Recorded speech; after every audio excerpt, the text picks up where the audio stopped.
What's up, Philadelphia? Colin Newby here at 97.5 The Fanatic and 93.3 WMMR. Welcome to first-time caller, long-time expert, coming to you weekly for now with the Philadelphia Sports Talk podcast.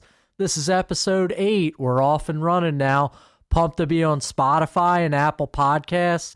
Check out those feeds for some past episodes. A couple weeks ago, we had a great highlight with Zach Berman, Eagles beat writer at All PHLY, and I'm hoping to get another Eagles guest who's actually down in Brazil right now, but we'll catch up with her soon after the big matchup against the Packers down in Sao Paulo.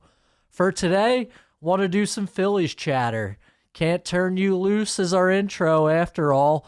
If anybody doesn't remember, that's the Citizens Bank Park victory song from back in the glory days, 2007 to 2011, that era, when the Phillies would ring the bell after a home victory. But as of recording, they're coming off an impressive road victory. The Toronto Blue Jays jumped on the Phillies early in the first game of the series up in Canada, got a 6-1 lead on Tyler Phillips in the first inning. Phillies had to use Taijuan Walker for a couple innings. He let up a few more runs, but they battled back somehow.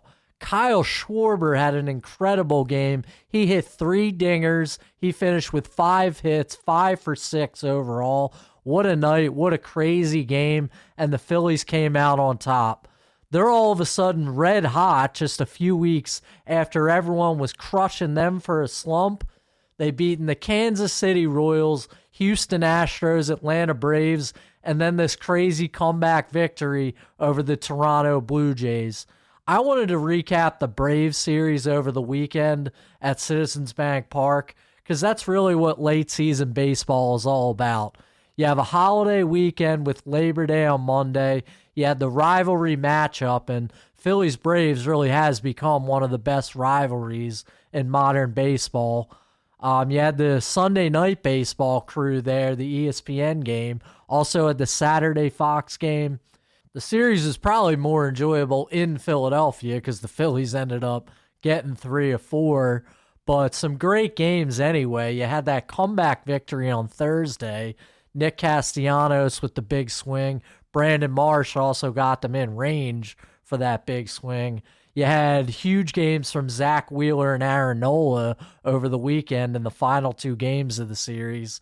And on Saturday night, you had that home run robbery by Johan Rojas, looking calm as ever like he had done it a million times before. And then right after that, you had a crazy catch from Michael Harris, which was one of the most amazing plays I've ever seen live. And we're going to have more on that at the end of the episode, some audio from Michael Harris. But that series victory sets the Phillies up 7 games ahead in the NL East coming down the stretch here. The Mets are right behind the Braves, and both of those teams have an outside chance. We've seen this division change hands in September before, but the Phillies are in great shape to be a division winner. They should do that, barring an epic collapse. A Mets-esque collapse, which happened in 2007, and again in 2021. If you'd also like to call it a 1964 Phillies collapse, then you can very well go to that historical precedent also. But the Phillies have a commanding lead in the NL East by taking the 3 out of 4 series in Philadelphia at Citizens Bank Park over the Braves this weekend. After the Phillies won that final game, Rob Thompson spoke about what the division crown would mean as opposed to the wild card, which the Phillies have gotten in his first 2 seasons as an MLB manager and gone on those deep playoff runs. But if you win a division, it sets you up and makes life a whole lot easier. Take a listen to what Rob Thompson said post-game on Sunday night. Nobody's waving a flag or anything, but can you talk about what a difference it would be to go in as a division titleist instead of a wild card? Well, that's the goal, you know. I mean, the first goal is to get in, and the second goal is to win the division, and it just makes life a little bit easier, especially if you're, one of the top 2 teams. And playing in this building is very important to us because we play better because of all the support from our fan base. So that's a huge goal. So that's the goal for the rest of the season. The first goal to win the division, but we've already established that they have a commanding lead. It would take very drastic circumstances for that not to happen. Now the Phillies have to set their sights on the top seed in the National League. Now the Dodgers are red hot. They're in first place. They have the best record in baseball right now with a little bit of a lead on the Phillies. But you've got some other teams threatening too. I wanted to talk about the Milwaukee Brewers for a minute. The Brewers lost Christian Yelich a few weeks ago, but they just keep going. That's maybe not their best player, but probably their biggest name player. But the Brewers don't have the most impressive roster, and they keep winning. So don't take them lightly if you're a Phillies fan looking at these standings. They don't have the most threatening lineup, but one thing that should worry the Phillies about Milwaukee is their bullpen. They've got Devin Williams. He's back in rhythm after returning from the IL. He had a good month of August. He hadn't really pitched up to that point this season, but he's up to 8 saves now. And they also have other guys behind Devin Williams. Trevor McGill filled in as the closer while he was hurt. And then you also have Brian Hudson having a pretty big year. So they've got some horses at the back end of that bullpen. And especially if they get into a series with the Brewers in October, that can sometimes be tough to beat. In the postseason, series don't always go to the best team. They go to the teams that are built for short-term success like that. And I think the Brewers are with the back end of that bullpen. So the Phillies have a 3-game set coming up with Milwaukee in mid-September. They already swept them at Citizens Bank Park earlier in the season. So if they just take one against Milwaukee, they will have the tiebreaker, which will help standings-wise. But I think the Brewers are a legitimate threat to get one of those byes in the National League. And if they matched up in a series with the Phillies, I would be a little bit concerned about an upset. The Dodgers are the team that's going to worry everybody the most. They have Shohei Ohtani, the best baseball player in the world, bar none. This guy's absolutely incredible. Probably going to be the first player in baseball history to hit 50 homers and steal 50 bases in the same season.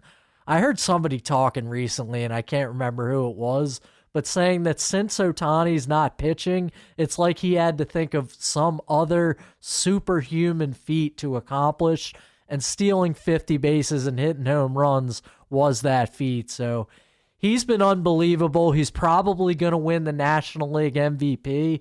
And I heard Buster Olney talking on 97.5 The Fanatic the other night. Yes, they did carry the Phillies game because they have the national rights. They got the ESPN radio broadcast. Been doing Sunday Night Baseball all season. Finally got a Phillies game. So Buster Olney was talking on the pregame. He was gushing like pretty much everybody does, and unavoidably so, about Shohei Ohtani and the Dodgers. LA also has Mookie Betts back healthy. He's missed a good chunk of the season. I think their starting pitching is still a little bit of a question mark. You got Clayton Kershaw back. He's the vet. He's reliable, so I'm sure he'll go in the postseason, but a lot of questions otherwise. Tyler Glasnow is, the big stud for LA, but they've had so many injuries out there. They're going to need to get their ducks in a row as far as the starting pitching is concerned before October. Elsewhere, you got the team that we started talking about at the beginning of the show, the Atlanta Braves.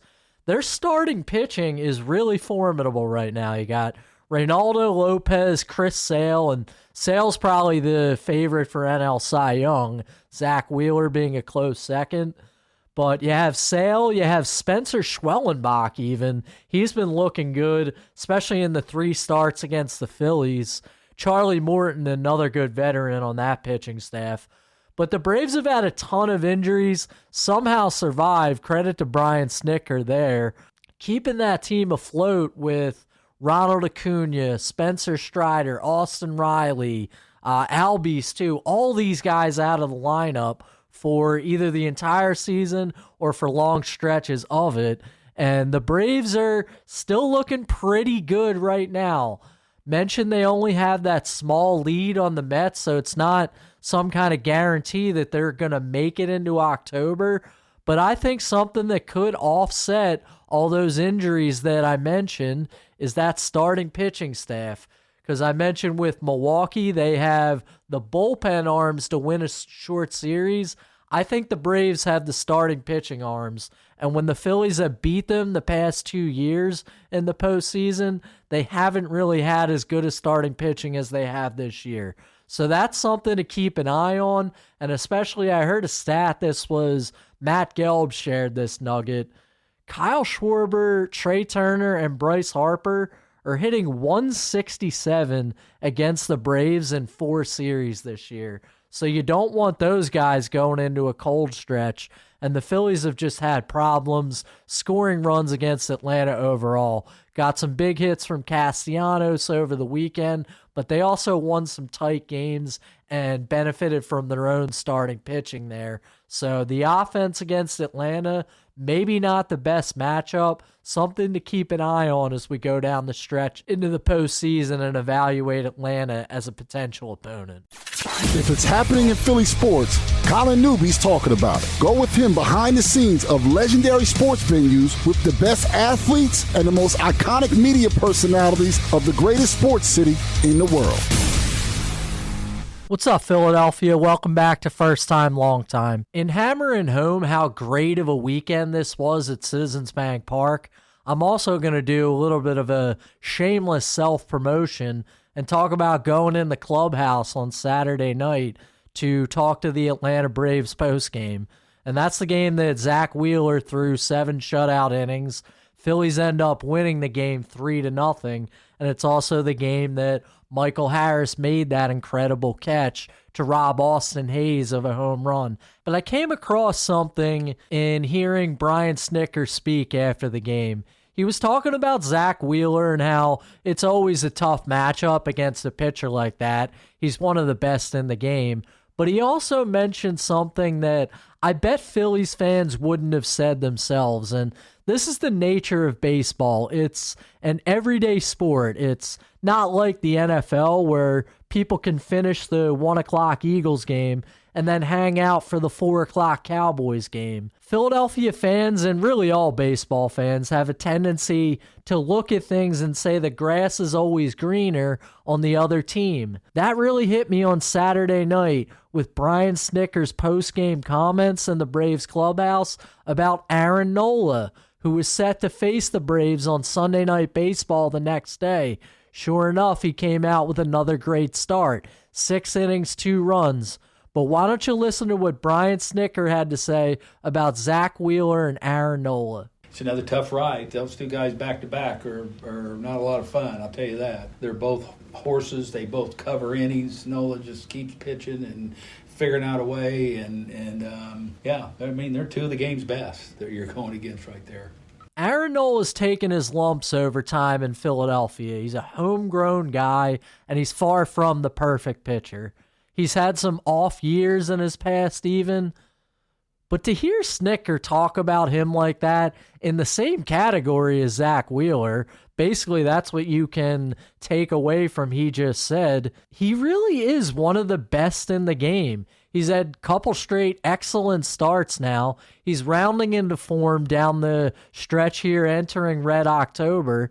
And the Phillies fans are lucky enough to have some of the best pitchers in the game. You also have Ranger Suarez and Christopher Sanchez behind these 2 guys, but make no mistake about it, Zach Wheeler and Aaron Nola have reputations as some of the best pitchers in the major leagues. If you polled Phillies fans and got enough of them, I bet you they'd say that about Zach Wheeler. I don't think they'd say it about Aaron Nola.